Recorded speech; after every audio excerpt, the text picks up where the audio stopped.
আসসালামু আলাইকুম এভরিওয়ান। ভালোবাসার পাখি গল্পের 3 নাম্বার পার্ট। তো যারা এখনও 2 এবং 1 নাম্বার পার্ট দেখেননি দেখে আসুন। তার বেশি কথা না বলে চলুন গল্প শুরু করে দেই। হাত পা বাঁধা অবস্থায় ফ্রিজের রেলিংয়ের কাছে হৃদকে চেপে ধরে আছে আকৃষ্ট। হৃদ যতবার নিচে পানির দিকে তাকাচ্ছে ততবারই বুকের ভেতর ধরাত ধরাত করছে ছেলেটার। ইস, যদি একবার পড়ে তাহলে বাঁচবে না রে, বাঁচবে না সে।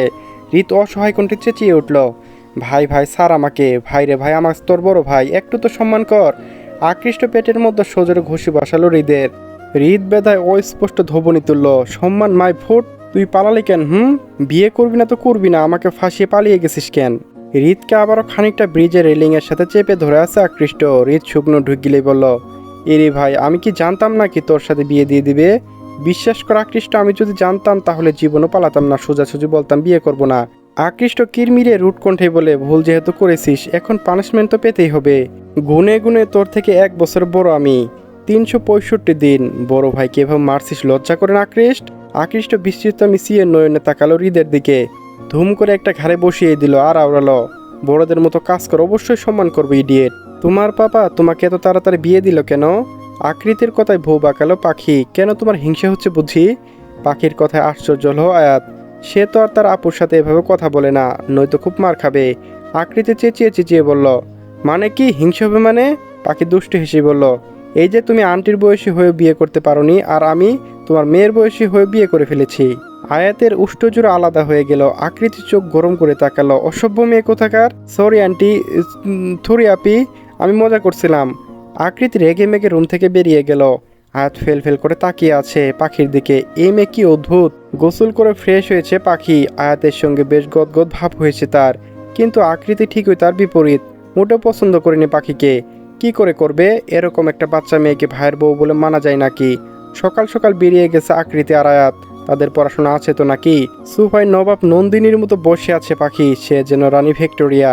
টেবিলের সামনে রয়েছে হরেক রকমের মিষ্টি, সাথে রয়েছে ভিন্ন রকম শরবত। সব কিছু পাখির জন্য পূর্ণিমা নওয়াজ নিজ দায়িত্বে বানিয়েছে। খাওয়ার সময় মুখটা বন্ধ থাকে না তার কোনো বেলায়। এবারও তাই হলো, এক গাদা মিষ্টি প্লেট থেকে নিয়ে মুখে ঢুকিয়ে দিল। চোখ বুজে সে তৃপ্তি সহকারে খাচ্ছে, মনে হচ্ছে যেন অমৃত। ওর নতুন আম্মু, তুমি বরং তোমার ছেলেটাকে কিছু মিষ্টি খাইয়ে দিও, আমি না এখন থেকে কিছু মিষ্টি রেখে দেবো তার জন্য। তার মুখে দিয়ে ও সবসময়তে তো কথা বের হয়। পাখির কথা না হেসে পারল না অমিত নওয়াব। না, মেয়েটা মন্দ নয়, কিন্তু চমৎকার চঞ্চল, কি সুন্দর কথা বলে। মনে মনে যাক, তার আরও একটি মেয়ে হলো, তাও আবার চঞ্চল। নতুন আব্বু, কি তুমি অফিসে যাওনি? পাপা তো রোজ সকালে অফিসে যায়। অমিত নওয়াব আরাম করে বসলো পাখির পাশে। কিছুটা সময় নিয়ে ও স্পষ্ট কণ্ঠে বলল, যায়নি কারণ আপনার নতুন আব্বু বেকার মানুষ, কাজ কাম নেই তার। কথার ফাঁকে মুচকে হাসলেন তিনি। পূর্ণিমা নওয়াব ততক্ষণে চলে এলেন। রীতিমতো কটাক্ষ করে বললেন, নাটক কর না তো, মেয়েটা জিজ্ঞেস করছে বলছো না কেন? পাখি তোর নতুন আব্বু একজন ডক্টর। ডক্টর শুনে পাখি আশ্চর্য হওয়ার মাত্র যেন আকাশ ছুঁয়েছে। এই পরিবারের সকলেই ডক্টর? ছটফটে গলায় প্রশ্ন ছুড়ল, তোমরা সকলেই কি ডক্টর নাকি গো? পূর্ণিমা নওয়াব মাথা দুলি হ্যাঁ বললেন। অমিত নওয়াব তো একটা হসপিটাল খুলেছেন, সেখানেই সকলের পেশেন্ট দেখে। পূর্ণিমা নওয়াব নিজেও একজন ডক্টর, ওনার 2 ছেলে তারাও ডক্টর। পাখি আশ্চর্য লাগলো, আজ তো একটা ডক্টর ফ্যামিলি তার চোখের সামনে রয়েছে। আখি মন মরা হয়ে বসে আছে নিজের রুমে। পাখি নেই ভাবতে কেমন একাকিত্ব ঘিরে ধরেছে তাকে। সর্বক্ষণ আপা এটা দাও ওটা দাও, এটা করো ওটা করো, আমাকে সাজিয়ে দাও, এটা খাইয়ে দাও প্লিজ বলে মুখে ফেনা তুলে ফেলতো মেয়েটা। আখি আশেপাশে খুঁজেও তাকে পাচ্ছে না। মস্তিষ্ক বলছে যাকে খুঁজছে সে নেই, কিন্তু মনটা মানতে নারাজ। মনে মনে খুঁজেই চলেছে সে। মেয়েটা সকাল থেকে অমন মন মরা দেখে সালমা মাহমুদ তার পাশে এসে বসলেন। মুখমণ্ডল জুড়ে উদাসীনতা। কি রে আখি, কি হয়েছে তোর, মন খারাপ কেন? আখি তপ্ত নিঃশ্বাস ছেড়ে মিউয়ে যাওয়া গলায় বলে, ভালো লাগছে না মা, আমার ভীষণ পাখির কথা মনে পড়ছে। মেয়েকে কি সান্ত্বনা দেবেন সালমা মাহমুদ, নিজেই তো পাখির অনুপস্থিতি নিয়ে ভীষণ বিরক্ত। মেয়েটা ওটা খাবে ওটা খাবে বলে বায়না সারাদিন। সেই পুচকিটা নাকি আজ বাড়িতে নেই, পুরো বাড়িটাই ফাঁকা ফাঁকা লাগছে তার কাছে। ততক্ষণে উপস্থিত হলেন শাহিদ মাহমুদ। তিনি ভীষণ বিরক্ত সকাল থেকে। রিনু মাহমুদ কল করেছেন মেয়ের সাথে কথা বলবেন বলে, কিন্তু শহীদ মাহমুদ ব্যস্ত দেখিয়েছেন। এমন ব্যস্ততা শুনে মুখের উপর হাজারটা করা কথা শুনিয়েছেন রেনু মাহমুদ। কি হয়েছে ভাইয়া, আপনার মুখটা ফ্যাকাশে দেখাচ্ছে? শহীদ মাহমুদ দীর্ঘ নিঃশ্বাস ছেড়ে বলেন, সে একই বিষয়। সালমা মাহমুদ মাঝে মধ্যে ভাবে গভীরভাবে, একসময় শহীদ মাহমুদ তার রেনু মাহমুদ ছিলেন প্রণয় পুরুষ ও প্রণয়িনী। একে অপরকে কতটা ভালোবাসতেন, কিন্তু এই ভালোবাসার যেন কারো নজর লেগে গিয়েছে। প্রথম জন্ম নেওয়া ছেলেটা তার 4 বছর বয়সে মারা গেল। তারপর নিজেকে স্বাভাবিক রাখতে চাকরি শুরু করলেন রিনু মাহমুদ। সর্বক্ষণ কাজে ডুবে থাকতেন। তারপর যখন আবারও রিনু মাহমুদ প্রেগনেন্ট হলেন, তখন থেকে শুরু হলো অশান্তি। সবসময় রিনু মাহমুদের মনে হতো ওনার সন্তানকে মেরে ফেলবেন শহীদ মাহমুদ। সকলের বোঝানোর চেষ্টা করে কেউ কখনো নিজের সন্তানকে মেরে ফেলে না। যখন পাখি 5 বছর বয়স, তখন রিনু মাহমুদ আরও পরিবর্তন হলেন। চাকরির সুবাদে দেশের বাইরে গেলেন। সেখানে গিয়ে মাথায় ভূত চড়ে পাখিকে নিয়ে যাবেন, কিন্তু এত ছোট মেয়েকে দেশের বাইরে পাঠাতে নারাজ শহীদ মাহমুদ।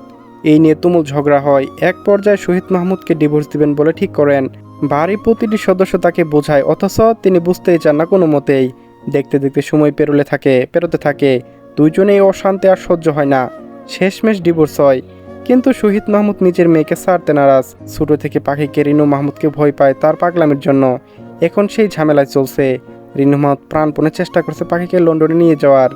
বাড়িতে ঢুকে মায়ের হাতে থাপ্পড় খেয়ে বসে আছে রিত। তার ঠিক পাশে বসে বসে আরাম করে কফির কাপে চুমুক বসাচ্ছে আকৃষ্ট। এমন ভাব করছে তার জীবনে এই মুহূর্তে কফি খাওয়া যেন জরুরি, আর কিছু নেই। গালে হাত চেপে অসহায় চোখে তাকায় রিত। ছোট ভাইয়ের সামনে একটু সম্মান রইল না তার। এটা কোনো কথা? এই দুঃখ সে কাকে বলবে, কাকে জানাবে এই দুঃখের কথা? আকৃষ্ট, দেখ, আমার এই বাড়িতে কোনো সম্মান নেই। আমি একজন ডক্টর হয়ে সম্মান পাচ্ছি না। আকৃষ্ট বাঁকা হাসলো। চতুর্থবারের মতো কফি খাপে চমক বসিয়ে বলল, কুকর্মগুলো করার আগে মনে রাখা উচিত ছিল। দৃষ্টি ছানা বড়া হলো হৃদের। কুকর্ম সে করলে ফায়দা তো আকৃষ্টের হয়েছে। মাঝখান থেকে বিয়ে করে বসে আছে সে। চুপ বিয়াতব, মাঝখান থেকে তুই যে ছক্কা মেরেছিস সেটা কি হইবে? খুবই চাপা সরে বলল হৃদের কথায় ভক্ষেপ নেই আকৃষ্টের। হৃদ আচানক গলা উঁচিয়ে চেঁচিয়ে উঠল, আকৃষ্টের মিসেস, কোথায় তুমি? মুখ দর্শন করিতে চাই মামুনি। সরি ছোট ভাবি। এক হাত ডাক শুনে আড়ালে লুকিয়ে থাকা পাখি নড়ে চড়ে উঠল। সে তখন আগে থেকে লুকিয়ে চুরি করে ওদের কথা শুনছিল। আকৃষ্ট বাড়িতে ফিরেছে শোনার পর থেকে ভয়ে লুকিয়েছিল সে, যদি আবার থাপ্পড় বসিয়ে দেয়। কিন্তু হৃদের আগ ডাক শুনে আর লুকিয়ে থাকতে পারল না। ভেতরে চাঞ্চল্যকর ভাবটা মুহূর্তের মতো বেরিয়ে এলো। পিলারের পিছন থেকে মিনমিন গলায় বলল, এই যে আমি। আকৃষ্ট এ বেলায় সেদিকটায় তাকালো। চঞ্চল পাখি বেরিয়ে আসতে চাইল, তবে আকৃষ্টের দিকে দৃষ্টি দিতে চমকানো দরুন মুখটা চুপসে গেল মুহূর্তের মধ্যে। আকৃষ্ট দৃষ্টি সরাতে জিভ বের করে ভেঙচি কাটেনি পাখি। হৃদ পা থেকে মাথা পর্যন্ত অবসান করে নিষ্পণ চাহনিতে।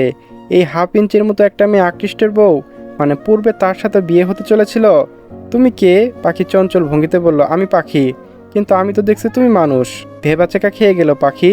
নতুন বরের নতুন বউ। কথা বলতে বলতে এগোতে লাগলো পাখি। তড়ি ঘুরি করে আসতে গিয়ে কপটের ওর পা হয়ে মুখ থুবড়ে পড়লো ঠিক আকৃষ্টের পায়ের কাছে। ভেবাচাকা খেয়ে গেল মেয়েটা। হৃদ চোখ দুটো খিচিয়ে বুঝে নিল। পাখি ফেল করে তাকালো আকৃষ্টের মুখের পানে।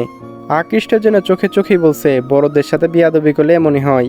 ওই যে জিভ বের করে ভেঙচি কেটেছিলে তারই শাস্তি পেলে। বাচ্চাটা ব্যথা পেয়েছে। কিরে আকৃষ্ট, ওকে তুল। আকৃষ্ট নড়ল না, চুপচাপ কফি খাচ্ছে। পাখি প্রচণ্ড লাগলো, বড় বড় মানুষগুলো এত বিয়াদব হয় কেন? কই, পাখি ছোট হয়েও তো এত বিয়াদব না। এই যে পাখি পড়ে গেল, তাকে ধরলো না পর্যন্ত। আচ্ছা, এখানে যদি পাখির চেয়েও ছোট কেউ পড়তো, তাহলে কি পাখি তাকে ধরতো না? অবশ্যই ধরতো।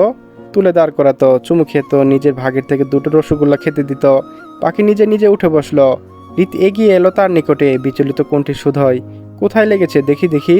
পাখি তেরা চোখে এক পলক তাকালো আকৃষ্টের দিকে। লোকটা কোনো ভাবরন্তর নেই। বিড় করে জাদরেল বলে ডাকলো, না আমি ব্যথা পাইনি। চৌড়া হাসলো রীত। পাখিটা দেখতে বড্ড মিষ্টি। রীত কিঞ্চিত বুকে আকৃষ্টের উদ্দেশ্যে আওড়ালো, ভাই দারুণ পুস্কি বউ জুটেছে। অবশ্যই আমার রিজেক্ট করা এই আর কি। চোখে পাকিয়ে তাকলো আকৃষ্ট। চুপসে গেল রীত। দেখা গেল এই পিচ্চির সামনে তাকে পিটে দিল। তখন কি আর ইজ্জত থাকবে? এমনিতে বড় হিসেবে কোনো ইজ্জত পায় না সে জীবনটাই তেজপাতা। তা পিচ্চি কেমন আছো গো? পাখি হাস্যজ্জ্বল মুখে বলল, ভালো আছি, কিন্তু আপনি কে? আমি চিনি নাই তো। রীত নিজে চুলে আঙ্গুল বুলিয়ে স্মার্টলি জবাব বলে, আমি হচ্ছে তোমার বরের বড় ভাই, মানে তোমার বাহুস। পাখি বোকাদের মতো নিজের মাথা চুলকায়। পরক্ষণে মিটে হাসতে লাগলো। রীতকে ফিসফিসিয়ে বলে ওঠে, আমার না ভীষণ হাসি পাচ্ছে এই সুগার ডেডি আমার বর ভাবতেই। পাখির মুখে সুগার ডেডির নাম শুনে চোয়াল ঝুলে এলো হৃদের। বিদ্যুৎ পেগে তাকালো আকৃষ্টের দিকে। সুইচ করে দবনীয় কণ্ঠে হু হু করে হেসে উঠল সে। ওরে সুগার ডেডি, জীবনে প্রথমবার তোর জন্য একটা পারফেক্ট নাম সিলেক্ট হয়ে গেছে। হা। মুখে নেওয়া কফিটা ছিটকে বেরিয়ে এলো আকৃষ্টের। চোখ পাকিয়ে তাকালো পাখির দিকে। এই ইডিয়েট কি সব বলছো? আমি সুগার ডেডি? স্টুপিড তুমি ছোটো। তোমার চোখে আমাকে বড় মনে হতেই পারে। আকৃষ্টের এহেন রাম ধুমুক শুনে পিছু থেকে আগের নেই কার্পেটে পা আটকে ধুম করে পড়ল। এবার নিচের পেট চেপে ধরে হাসছে। লিভিং রুমে চিৎকার চেঁচামেচি শুনে বাধ্য হয়ে বেরিয়ে এলো অমিত নাফ। আজকে তিনি হসপিটালে যাননি, তবে পূর্ণিমা নাফ ঠিকই গিয়েছেন। কি হচ্ছে এসব পাখি? তুমি পড়লে কিভাবে?